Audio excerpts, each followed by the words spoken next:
황금닭 백남해.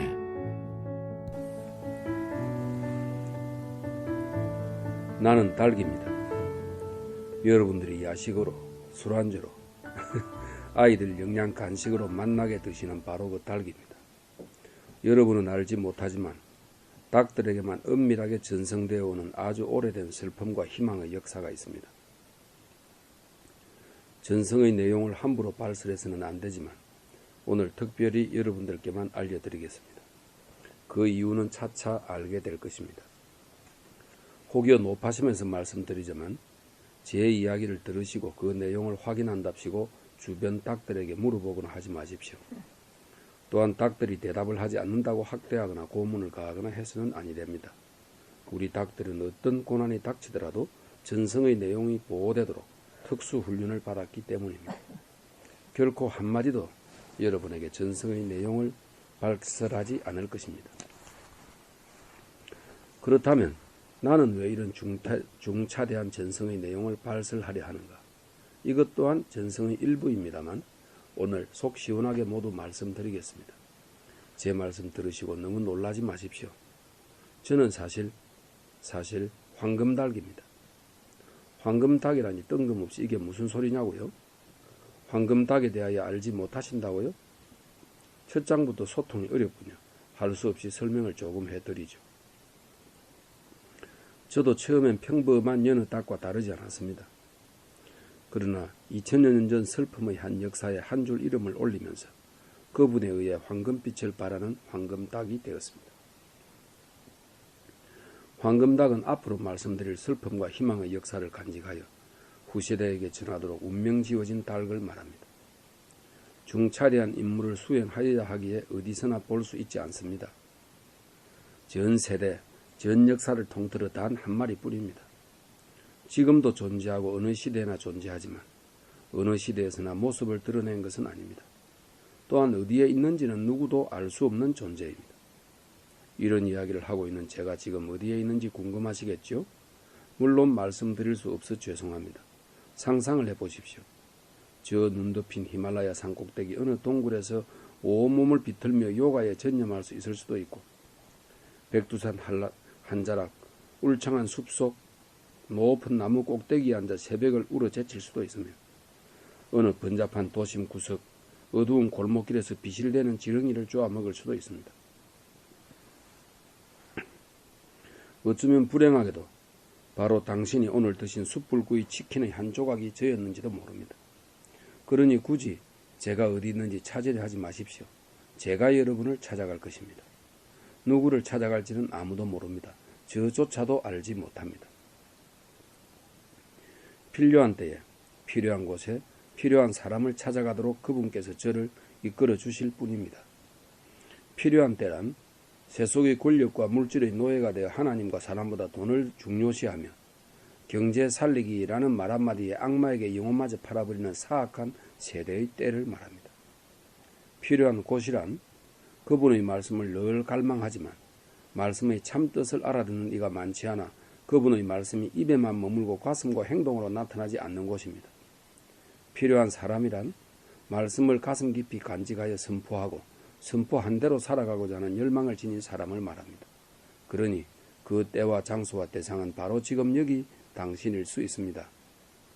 지금이 어느 때인지, 당신이 사는 곳은 어떤 곳인지, 당신이 누구인지 잘 살펴보고 돌아보십시오. 혹시 당신이 사는 때는 사람보다 돈을, 하나님에 대한 찬미보다 세속 권력자에 대한 찬양을 더 높이는 시대가 아닙니까? 만약 그렇다면 저를 만날 첫 번째 조건을 채웠습니다. 또 당신이 사는 곳은 행동 없이 입에 발린 사랑을 짓거리고 자신은 온갖 고급 놀이를 즐기고 고급 자동차를 몰면서 남에게는 가난을 설교하는 그런 사람이 칭송받는 곳이지 않습니까? 만약 그러하다면 저를 만날 가능성이 아주 높아졌습니다. 마지막으로 당신은 어떤 사람입니까? 저를 만나고 싶습니까? 당신의 가슴 속에서 말씀에 대한 말씀을 선포하고 실천할 열정이 꿈틀대고 있습니까? 열정을 폭발시킬 준비가 되어 있습니까? 터져나오는 고함 소리가 고막을 찢고 심장이 발작을 일으키고 꼬꾸라져도 좋습니까? 그렇다면 당신은 저를 만나게 될 것입니다. 기대하십시오. 1909년 현재 나는 세계 경제 대공황 이후 80년 만에 드디어 그분의 새로운 명령을 받고 길을 나섰다. 필요한 때가 온 것이다. 인간이 먹지도 못할 종이 쪼가리, 믿지도 못할 신용에 기대어 일하지 않고 욕심을 채우려고 까불다가 세계적인 금융 위기를 초래하고 말았다. 이런 불행의 가장 큰 문제는 사태를 일으킨 주범에게 고통이 주어지는 것이 아니라 욕심 없이 하루하루 성실하게 살아온 수많은 선한 이들을 고통에 빠뜨린다는 것이다. 이제 경제위기 때문에 삶의 희망을 잃고 쓰러져가는 사람들 속으로 들어가 혀끝을 맴도는 신앙이 아니라 굳은 살 박힌 손끝과 힘찬 발끝으로 기도하는 신앙을 찾고 선포할 것이다. 나의 여행은 나의 의지와 상관없이 오직 그분의 이끄심으로 시작되고 그분의 멈추심으로 끝날 것이다. 그분의 이끄심에 따라 그를 만나기 위하여 이곳을 찾았다. 나는 눅눅한 훈기로 가득 찬 온실 안 한쪽 구석에서 닭들 속에 몸을 숨기고 있었다. 그는 오늘도 아침부터 온실 안에 둘러보고 모이를 뿌려주고 있다. 4개월 전쯤 병아리 100여 마리를 분양받아 온실에서 키우기 시작하더니 아주 열심이다. 병아리들이 얼추 닭 모양이 나는 것이 털에 윤기도 있고 아침마다 우는 소리도 제법 장하다. 그럴수록 그의 발걸음이 잦아지고 온실에 머무는 시간이 길어졌다. 그는 일을 하다가도 고민이 있으면 온실에 들어와 멍하니 앉아 한참 동안 닭들을 보다가 가곤 한다. 닭을 좋아해서라기보다는 조용히 혼자 있을 곳을 찾아오는 것이리라. 오늘은 그에게 나를 보여줄 때가 되었다고 여겼다. 이제 슬슬 내 할 일을 하여야 할 때이다. 그러나 천천히 시간을 두고 그에게 나타나는 것이 충격을 덜 주는 방법이리라. 모이를 주고 온실을 나서는 그에게 아주 잠깐 내 모습을 보여주었다. 얼핏 지나치듯 그의 앞을 스쳐갔다. 내가 너무 순식간에 그의 앞을 지나가서 그런지 그가 나를 보았지만 나를 알아차리지 못하였다.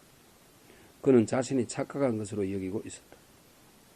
내가 그의 생각을 아는 것은 나는 상대편의 눈을 들여다보면 마음을 읽을 수 있으며 말하지 않고도 공기의 울림으로 내 생각을 들려줄 수 있다.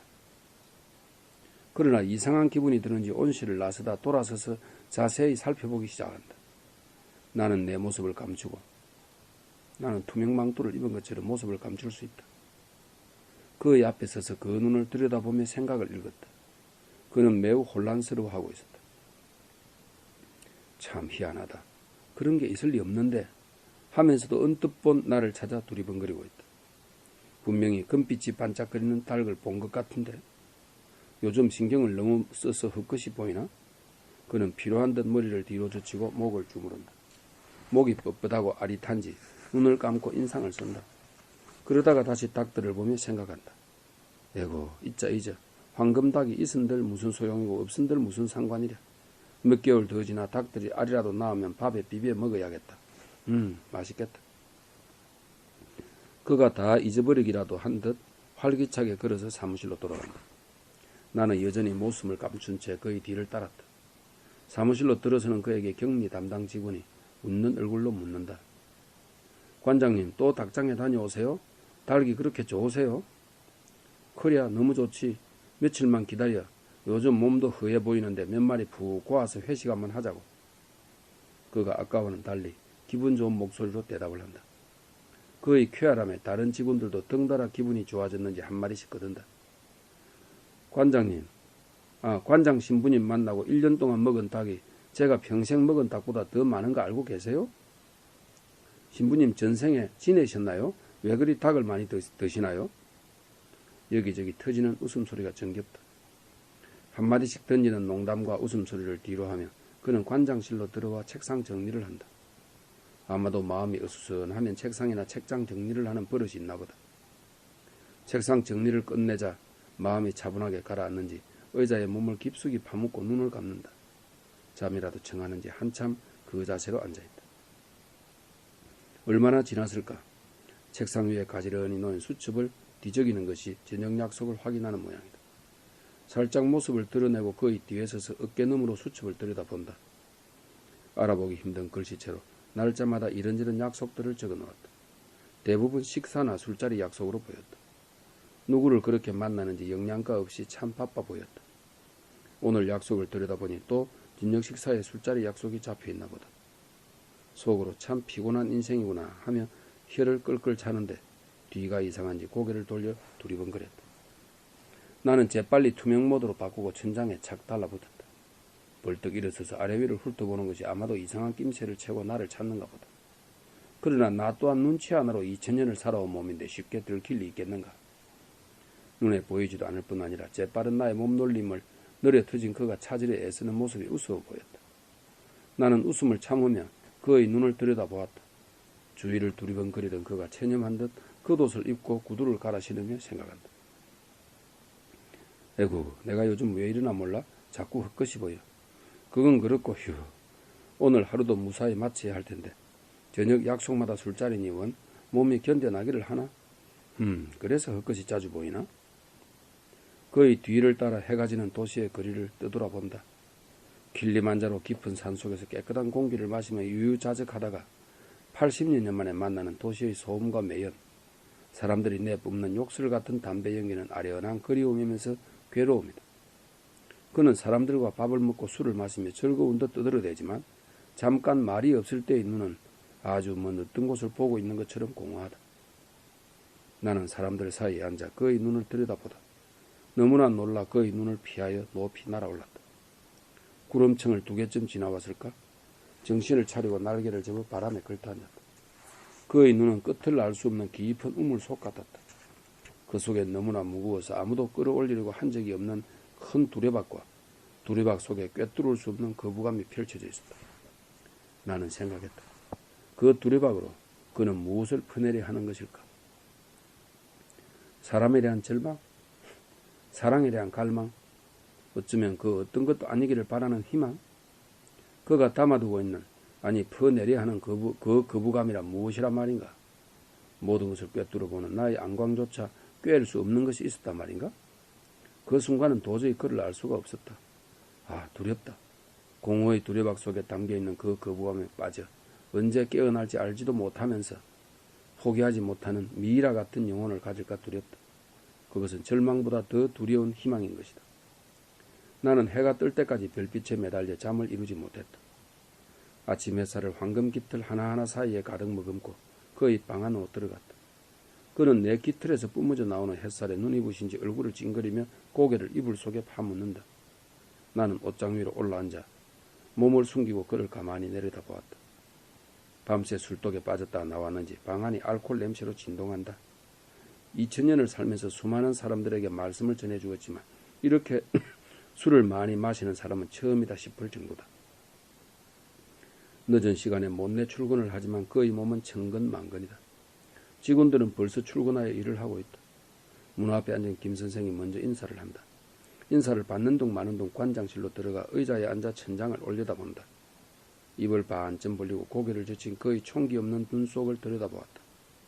정신이 어수선하니 산만하고 마음은 갈피를 잡지 못하고 있었다. 한참 그렇게 있다가 갑자기 결심한 듯 벌떡 일어난다. 지금 이러고 있을 때가 아니야. 분명히 무언가 있어. 오늘은 꼭 찾아내야겠어. 그가 방을 나서며 박 팀장에게 공익 근무 요인 2를 온실로 보내라고 말한다. 그가 온실 문 앞에 서서 유리너머로 안을 유심히 들여다보고 있는데 공익 2이 아주 귀찮아 죽겠다는 얼굴로 인사를 한다. 찾으셨어요, 관장님? 어느 구석에 숨어서 농땡이를 치다 왔는지 얼굴에 실험이라고 써놓았다. 그래, 수고 많다. 넌 온실 안으로 들어가서 닭을 한 마리씩 안고 나와서 나에게 검사를 맡은 후 밖에다가 내려놓고 너는 밖에 나온 닭이 안으로 다시 들어가지 못하도록 잘 지키고, 알았지? 할 일을 지시하자 공익은 이게 무슨 쓸데없는 일이냐는 얼굴로 묻는다. 뭐 조류 독감 때문에 그러세요? 우리 동네는 괜찮다는데요. 뭐 이렇게까지 안 하셔도 될 것 같은데요. 어제 마신 술부터 아침의 헛것까지 기분이 좋지 않은 그는 토를 다는 공익에게 고함을 버럭질렀다. 마, 그냥 하라면 해. 무슨 그리 잔말이 많아. 평소답지 않은 관장의 고함 소리에 공익 여성이 벌써 온실 안에서 닭을 한 마리 안고 나왔다. 몸돌림이 아주 빨라졌다. 자식아들 잘하면서 꼭 버티기는. 아직도 화가 난 정눈에 힘을 주고 공익을 째려보며 닭을 이리저리 살펴본다. 여느 닭들과 다름이 없다.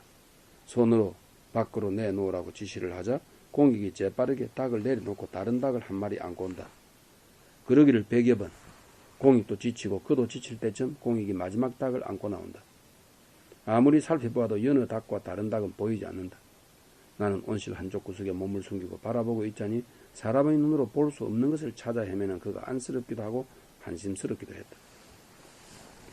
이게 마지막인데요. 점심때 몇 마리 잡을까요? 공익이 웃는 얼굴로 침까지 삼키며 은근하게 말한다.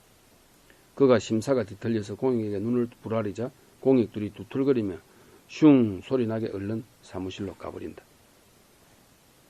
공익이 떠나고 그 혼자 허탈한 표정으로 서 있다가 온실 안으로 들어가 문을 닫고 혹시 남은 닭이 없는지 이리저리 둘러본다. 모이통이나 물통, 횃대 위나 아래를 산찬히 살펴보지만 남은 닭은 보이지 않는다.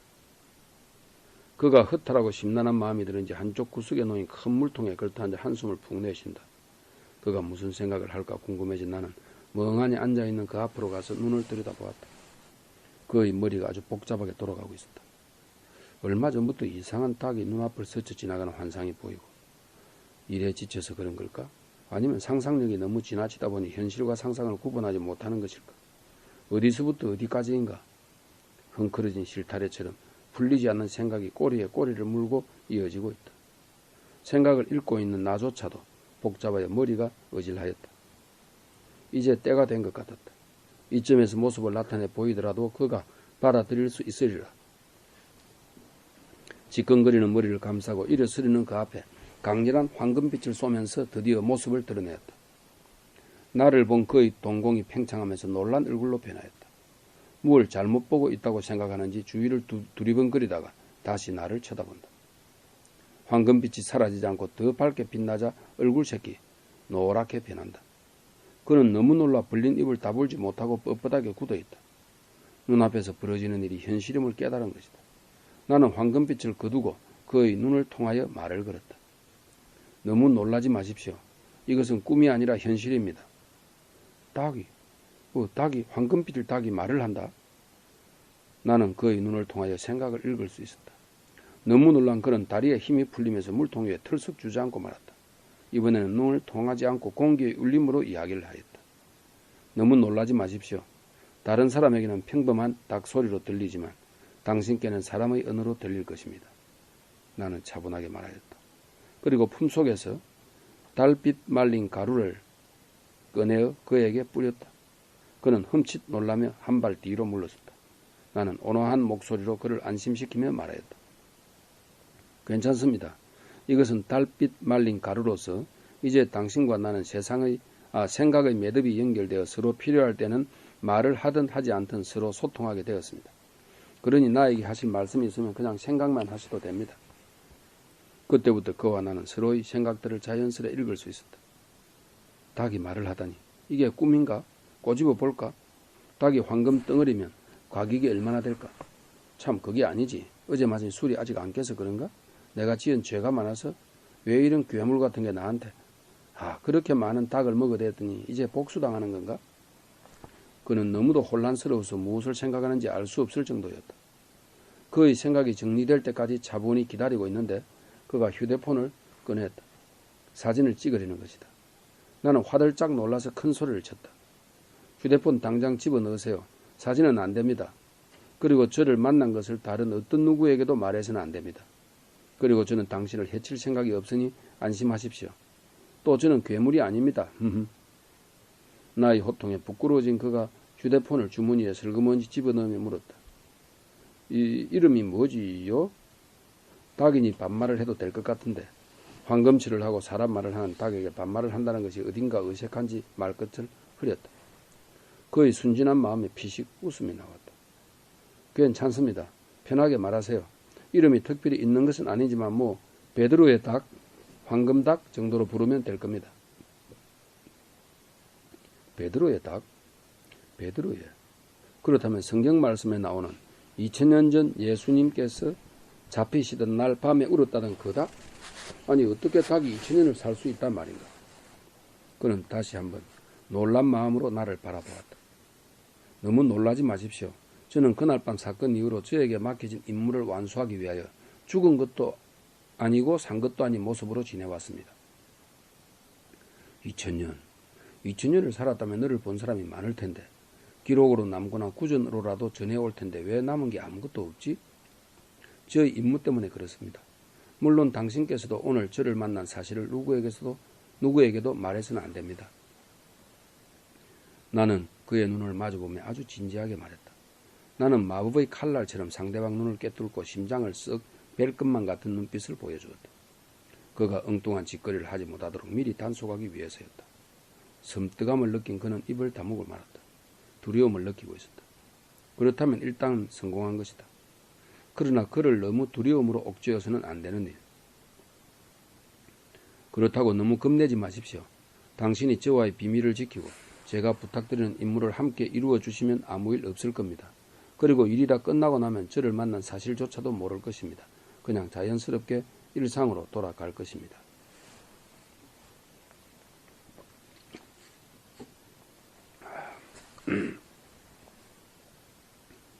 내 말이 끝나자 온실 밖에서 공익들이 부르는 소리가 들렸다.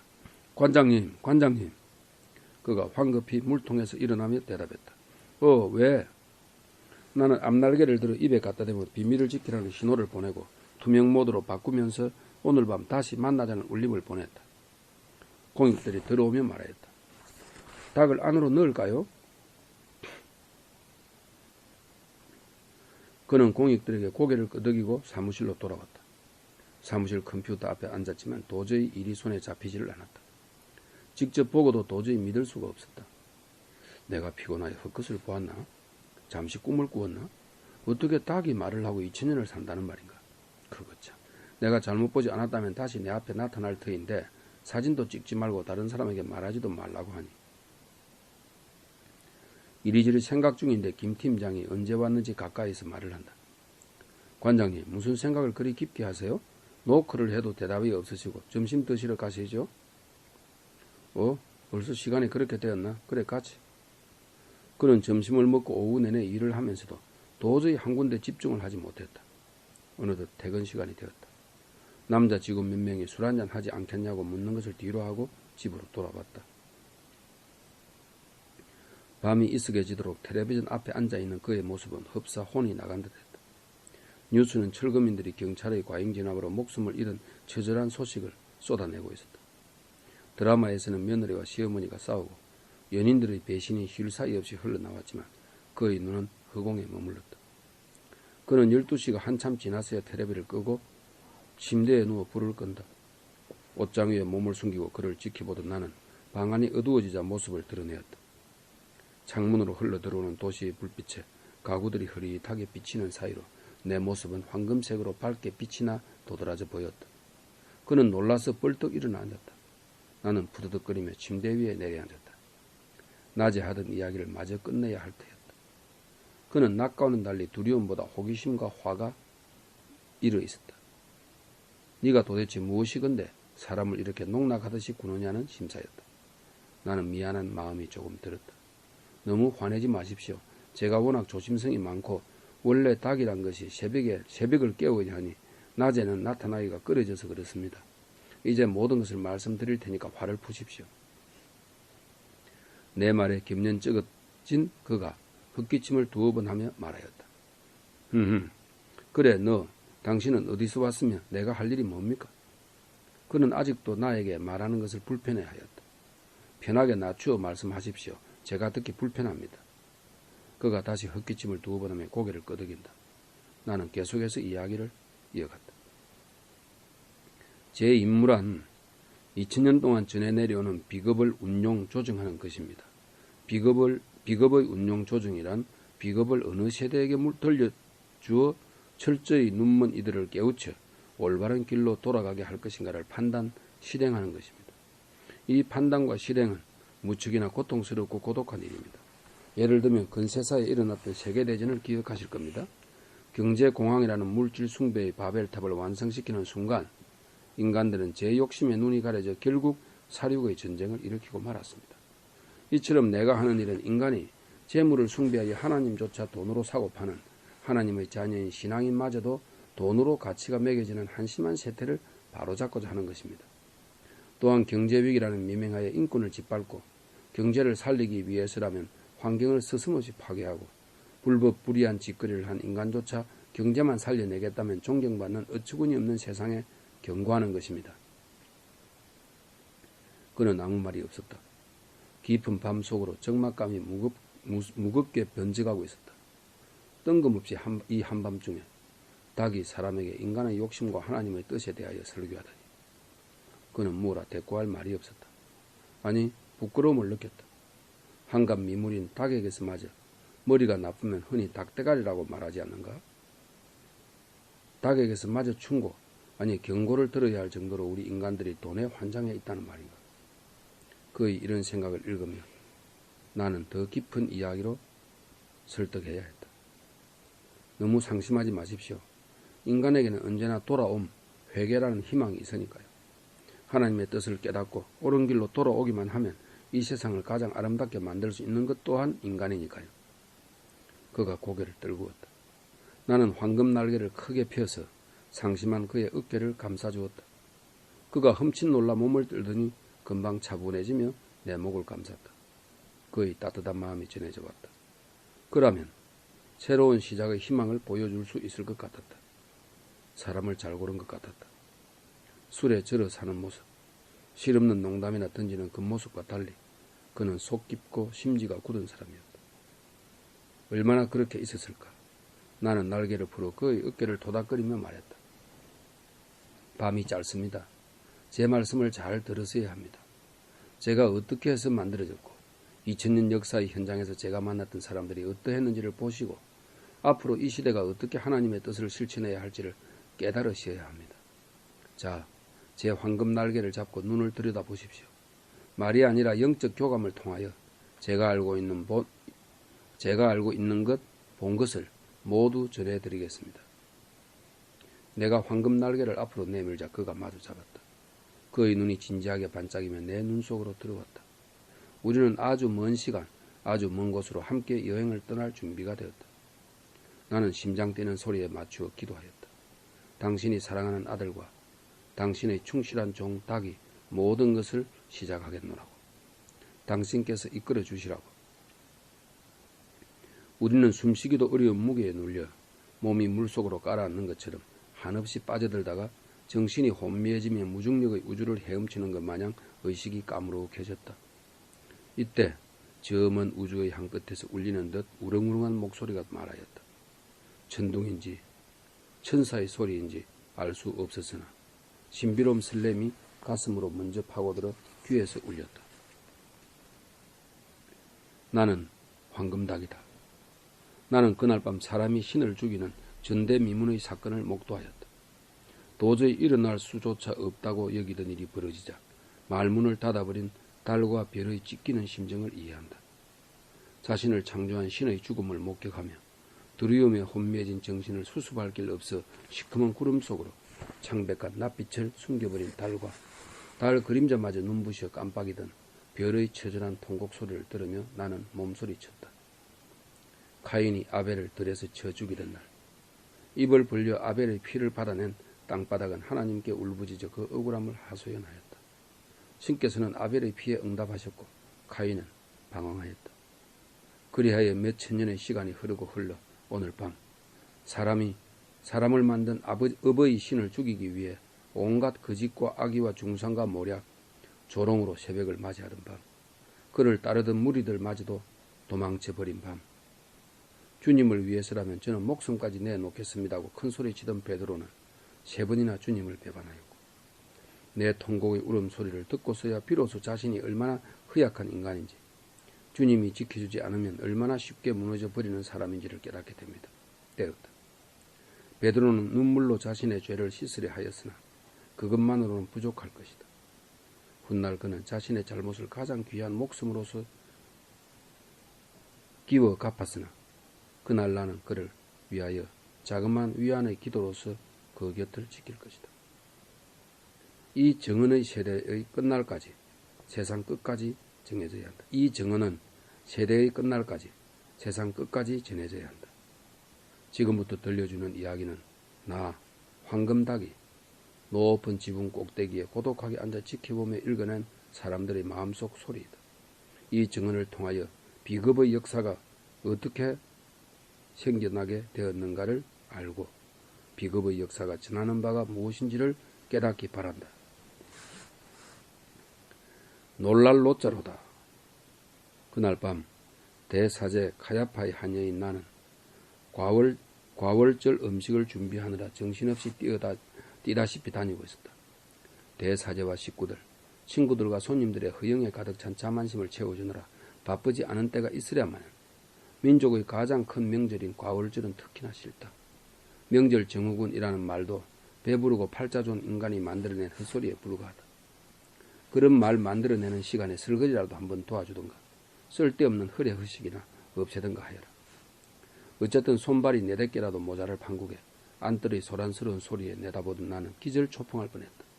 두 눈을 비비고 다시 보고 주위를 둘러보다 옆 사람에게 물어보고 꿈이 아닌가 하여 꼬집어도 보고 이리 보고 저리 보아도 분명 그분이었다. 그분께서 잡혀오신 것이 맞았다. 거리를 휩쓸고 다니며 수많은 사람들의 환호에 둘러싸여 계시던 그분께서, 하시는 말씀마다 귀에 쏙쏙 들어오게 가르치시던 그분께서, 병자를 고치시고 죽은 자를 살리시며 가난한 자를 일으키시고 창녀와 세리를 친구라고 부르시던 그분께서, 빵 5개와 물고기 2마리로 5,000명을 먹이시고도 남아 12광주리에 가득 채우시던 그분께서, 나라를 거꾸로 떨이고도 남을 수천 명의 장정들이 임금으로 모시려고 달려들 때에 도망치시던 그분께서, 나같이 배우지도 가지지도 못한 하찮은 사람 같다는 사람도 사람으로 기꺼이 안아주시던, 비루한 삶에서 아무런 희망도 없던 나를 당당히 고개 들고 하늘을 바라볼 수 있도록 용기를 주시던 그분께서, 바로 그분께서 어찌 저리도 허망하게 한 줌도 되지 않는 썩은 기독권 무리의 주구인 경비병들에게 끌려왔단 말인가. 내가 알던 바로 그분이 맞기는 한가. 그분을 옆에서 지키던 제자들은 다 어디로 갔다는 말인가. 잘 나갈 때에는 서로 오른쪽 자리에 앉겠다느니 왼쪽에 앉겠다니 싸우던 그 제자들의 면상은 도대체 어디에 있다는 말인가.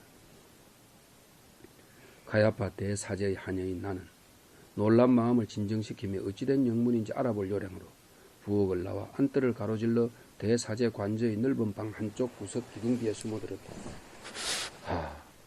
도저히 눈뜨고 볼 수 없는 광경이다. 끌려오는 도중에 폭행을 당했는지 옷은 찢겨져 있고 머리는 헝클어져 있었다. 행주 치마에 손을 닦이며 자세히 들어보니 수석 사제들과 온 최고의회는 예수님을 사형에 처하라고 그분에 대한 거짓 증언을 찾고, 그분이 잘 나가던 때에는 한 자리라도 해볼까 깝죽대며 뒤따르던 무리들이 이제는 거짓 증인이 되어 그분을 죽이려 하고 있었다. 그러나 그분에게서 어떤 죄를 찾아낼 수 있었다는 것인가. 거짓 증인들이 많이 나섰지만 하나도 찾아내지 못하였다. 급기야 그들은 예수님의 얼굴에 침을 뱉고 그분을 주먹으로 쳤다. 들으는 손찌검을 하면서 메시아야 알아맞혀 보아라. 너를 친 사람이 누구냐 하였다. 더 이상 보고 있을 수 없다. 속에서 불덩이 같은 것이 울컥 올라오는 것이. 내가 조금이라도 힘이 있다면, 아니 남자여서 칼이나 몽둥이라도 들 수만 있다면 지금이라도 당장 달려나가 저 인간 쓰레기 같은 것들을 쳐 죽일 텐데. 분하고 원통한 마음에 치가 떨려 주먹을 꽉 쥐고 누군가 도와줄 사람이 없을까, 안타까운 이 마음을 알아주는 사람이 없을까 하여 주위를 둘러보았다. 아무도 없었다. 다들 제 할 일에 바빴다. 사람들은 나에게만 저 폭력이 날아오지 않는다면 누가 죽든 무슨 상관이랴 라고 외치듯 굳은 얼굴이었다. 모두 무관심한 듯 애써 외면하였지만 속은 두려움에 떨고 있었다. 무고한 이도 자신들의 입맛에 맞지 않으면 타락한 권력과 거짓을 동원하여 폭행을 가하고 죄인을 만드는 이 세상에 나대다가는 나도 당할 수 있다는 두려움이 만연해 있었다. 누구도 나서지 않을 것이다. 카야파의 하녀인 나는 사람들 사이에 전해져 오는 공포감을 느낄 수 있었다. 어쩌면 나도 무사하지 못하리라는 생각이 들었다. 저분이 저렇게 당하고 나면 그 제자들과 그 말씀을 들으려고 쫓아다녔던 사람들까지 대대적인 검거가 있을 터인데 나도 걸릴 수 있다는 생각을 하였다. 갑자기 두려움이 엄습해왔다. 희망은 저 산 너머 너무나 먼 곳에 있었고 폭력과 세속 권력의 힘은 바로 눈앞에 드러나고 있었다. 이 비루한 인생, 한때 저분께 희망을 두었으나 그것이 무슨 상관이랴. 이렇게 허망하게 끝나버린 것은 오히려 다가올 폭행을 피할 수 있다면, 그래서 내가 무사할 수 있다면 뼛속까지 썩어버린 권력을 가진 저들에게 먹잇감이라도 찾아 던져주고 싶은 심정이었다. 그리하여 자신이 오늘 아침까지 흠모했던 저분과 아무 관계없음을 밝혀두고 싶었다. 그때였다. 먹이를 찾아 산기슭을 어스렁거리는 하이에나 같은 내 눈에 들어온 산에 저만치 한 사람이 눈에 들어왔다. 바로 그 사람이었다.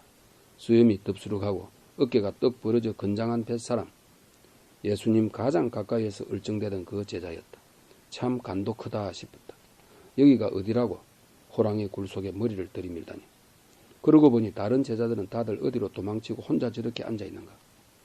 어쨌든 좋은 기회다 싶었다. 저 사람을 발굴하여 공을 세우리라. 그리하여 아무도 나를 예수님과 관련짓지는 않겠지. 그리하면 나는 그에게 재빨리 다가가 말하였다. 당신도 저 갈릴레아 사람 예수와 함께 있었지요? 그러자 분명히 제자임이 틀림없는 그가 모든 사람 앞에서 나는 당신이 무슨 말을 하는지 모르겠소 하고 부인하였다.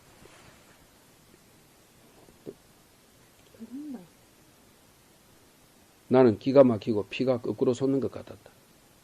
시절이 좋을 때는 옆에서 알랑대던 인간이, 자신이 제일 높은 자리에 앉아야 한다고 어시대던 인간이 사태가 불리해지자 꽁무니를 빼며 그분을 모른다고 부인하더니 도망치려 하여도 소용없다. 나는 너의 정체를 밝혀 공을 세우고 말 테니까. 그런데 큰일 났다. 그가 대문께로 도망쳐 나가자 나의 가장 친한 친구가 내 공을 가로채려 덤빈다.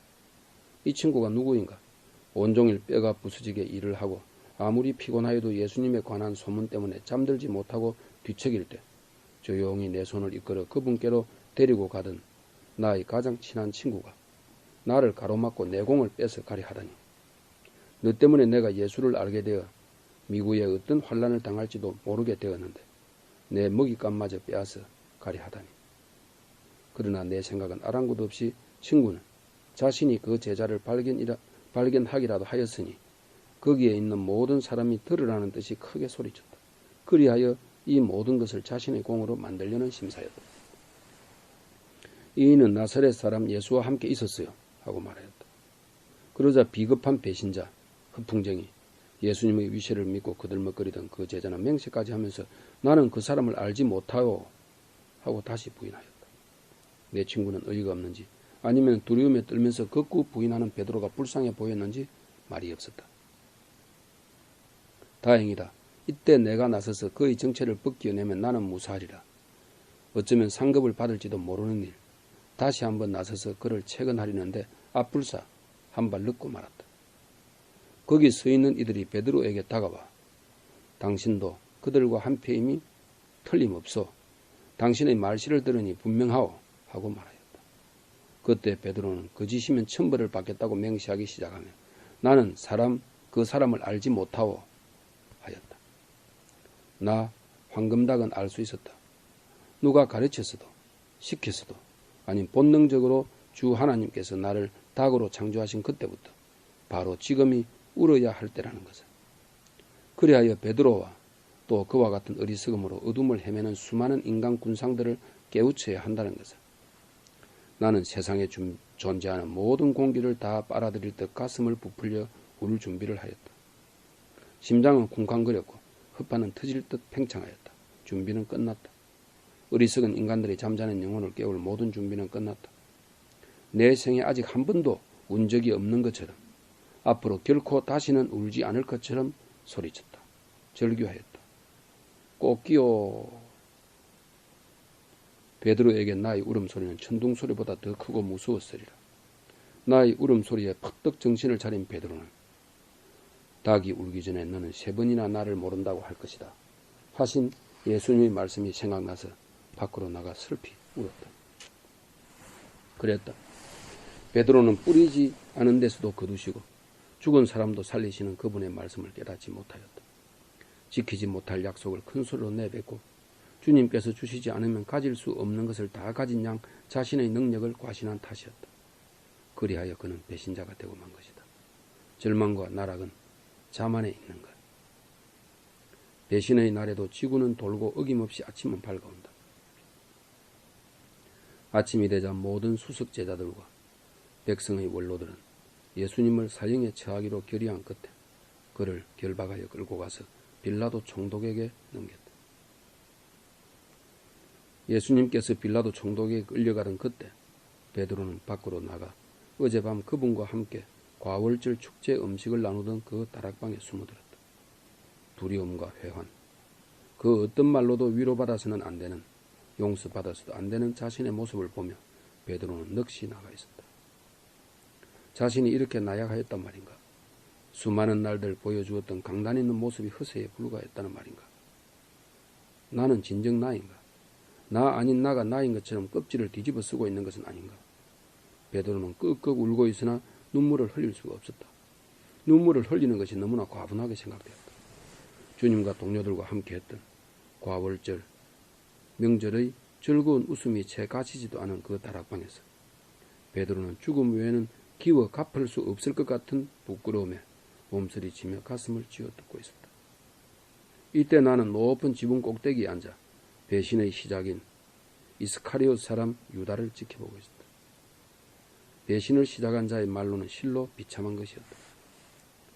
예수님을 팔아넘긴 유다는 그분께서 사형 선고를 받으신 것을 보고 뉘우치고는 그 은돈 30잎을 수석 사제들과 원로들에게 돌려주면서 말하였다.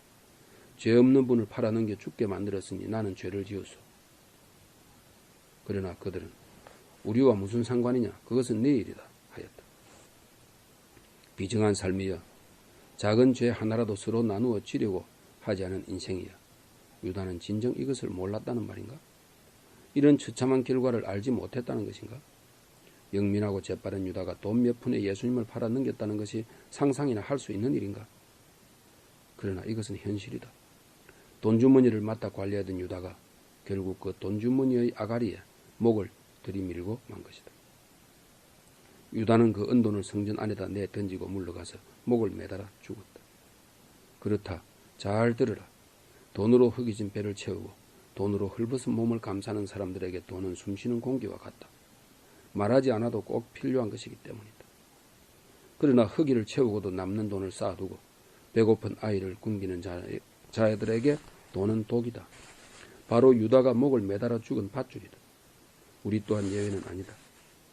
유다의 밧줄을 노려뜨려 내 목을 맬 것인가? 그 밧줄로 생활고의 낭떠러지기에 내몰린 삶을 구할 것인가는 우리 자신의 선택이다. 한편 다락방의 베드로는 목에 턱턱 걸리는 소리로 끽끽대고 울다가 어느새 잠들고 말았다. 얼마나 지났을까? 베드로는 군중들의 날카로운 함성 소리에 잠이 깼다. 무슨 소리지? 베드로는 다락방 작은 창을 열고 밖을 내다보았다. 사람들이 총독 관저가 있는 광장 쪽으로 몰려가고 있었고 그 속에서 함성이 들렸다. 분명 그분을 헤아리는 무리들의 피에 굶주린 아우성이리라. 베드로는 창을 닫고 틀썩 주저앉았다. 망년자실, 어떡하지? 동료들은 모두 어디에 있을까? 어머니, 그분 어머니께서는? 함께 있던 여인네들은 다들 어떻게 됐지? 나가서 동료들도 찾고 그분의 어머니도 돌보아 드려야 할 것 같은데 도저히 몸이 움직이지를 않았다.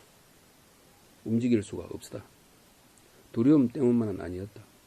높은 꼭대기에 서 있다가 발밑이 꺼져버려 천길 만길 낭떠러지에 떨어진 것 같았다. 몸 안의 진액이 완전 빠져나가 탈진된 것 같았다. 어제 밤새 일어나던 일들이 언뜻 떠오르며 잠이 든 것도 깨어있는 것도 아닌 상태로 까무룩 자빠졌다가 정신이 들었다가 큰 소리에 놀라 눈을 떴다가 윙윙거리는 진동음 같은 이명현상에 정신을 놓았다가 이미 이 세상 사람이 아닌 것 같았다. 베드로가 삶과 죽음의 경계를 오가는 중에 낮 12시부터 어둠이 세상을 덮었다. 해마저 얼굴을 가리고 숨어버린 세상. 바람마저 숨죽이고 피해가는 골고다 골짜기에 큰 부르짖음이 울리면서 땅을 흔들고 바위를 갈라놓았다. 그분이 숨을 거두신 것이다. 그분이 마지막 숨을 내쉬자 성전 휘장이 위에서 아래까지 두 갈래로 찢어졌다. 하나님과 인간을 가로막고 있던 허위의식, 인간과 인간 사이를 갈라놓았던 차별의 벽이 무너지는 순간이었다. 다음날 아침 혼이 나간 얼굴로 다락방에 들어간 베드로가 아무 기척이 없자 집주인은 걱정스러운 마음으로 다락방으로 올라왔다. 쓰러져 있는 베드로를 발견한 집주인은 황급히 그를 일으켜 세우며 사람들을 불렀다. 하인 둘이 놀란 얼굴로 다락으로 올라왔다. 한쪽 자리를 대충 정리하고 베드로를 눕힌 주인은 베드로에게 물을 면모겸 먹였다. 까칠한 입술을 혀로 적시던 베드로가 눈을 떴다. 주인이 정신이 드느냐? 괜찮으냐? 물었고 한동안 말이 없던 베드로가 천천히 고개를 끄덕였다. 베드로는 정신을 차려야 했다. 이렇게 쓰러져 있어서는 안 될 일이었다. 우선 어머니 마리아께서 무사하신지 찾아 모시고 흩어진 제자들을 불러 모아야 했다. 그러나 몸을 움직일 수가 없었다. 조용히 눈을 감았다. 며칠간의 일이 주마등처럼 스쳐갔다. 마지막으로 언제인지 정확하지 않은 기억 속에 닭울음이 너무나 크게 울렸다. 베드로는 화들짝 놀라 바로 앉았다. 집주인과 하인 둘이 흠칫 놀라 뒤로 물러섰다. 베드로는 일어서서 집주인에게 고맙다는 인사를 하며 결연한 얼굴로 집을 나섰다. 뒤에서 집주인이 몸조심하고 언제든지 필요하면 자신의 다락을 쓰라고 했다.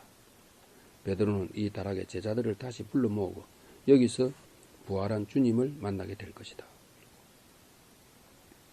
시작은 천둥처럼 울렸으나 눈이 내리듯 낮은 목소리로 마무리된 황금닭의 이야기는 슬픔의 역사였다. 그와 내가 2000년 전의 밤과 낮을 오가는 동안 동이 더 오리는지 방 안이 밝아지기 시작했다. 창문으로 희미하지만 빛이 들어오자 방 안의 가구와 물건들이 그림자를 만들기 시작했다. 그림자를 물끄러미 바라보던 그가 낮지만 단호한 목소리로 말했다. 이제 희망의 역사를 이야기해 주시죠. 담담한 울림이었지만 떨림이 묻어 있었다. 나의 대답은 비교적 간단하였다. 희망은 이미 당신 가슴 속에 심어 놓았습니다. 유다는 한 번의 배신에 괴로워하여 죄책감에 목을 매는 것으로 자신의 어리석은 삶을 끝냅니다. 그러나 베드로는 3번이나 주님을 부인하였지만 절망과 나락의 고통을 이겨내고 새로운 삶을 시작합니다. 함께 분리였지만 마지막 선택은 결국 자신의 몫입니다. 희망은 씨앗입니다. 잘 가꾸십시오. 나의 이야기를 찬찬히 듣던 그가 물었다. 나는 어떻게 해야 하나요? 나는 그에게 되물었다. 당신은 스스로 어떤 사람이라고 생각하십니까? 그는 말을 하지 못하였다. 짧은 침묵 끝에 나는 말하였다. 이제 저는 떠나갈 것입니다. 당신은 당신을 찾기 위해 무엇이든 시작하십시오. 날이 밝아오면 여느 때처럼 하루가 시작될 것입니다. 오늘은 어제보다 나은 하루가 되기를 바랍니다. 당신 가슴 속에 뿌려진 희망의 씨앗이 자라기를 기도드립니다. 그는 무언가 말하고 싶었지만 입을 꾹 다물고 있었다. 그의 난감한 얼굴 위로 1000만가지 질문과 생각이 스치는 것이 보였다. 나는 황금 날개짓을 부두덕거리며 옷장 위로 날아올라갔다. 그리고 한동안 그를 내려다보고 있었다. 그도 내 눈을 들여다보다가 고개를 끄덕였다. 나는 세상이 깜짝 놀라 깨도록 크게 소리쳤다. 꽃기요. 황금닭이 사라지자 창밖이 환해졌다.